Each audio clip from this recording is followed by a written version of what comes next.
na reštauračný voze číslo 2.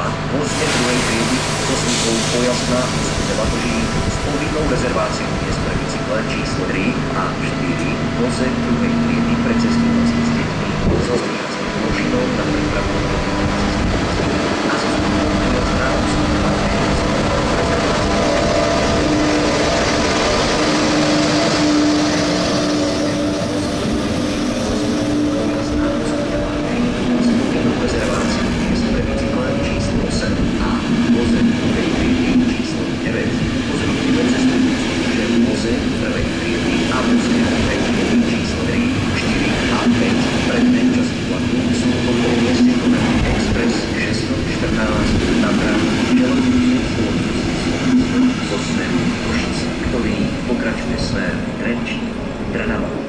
Bratislava hlavná stanica, pravidelný odchod, 14 hodín 31 minút, prichádza na stupišťu 3, podaj 10.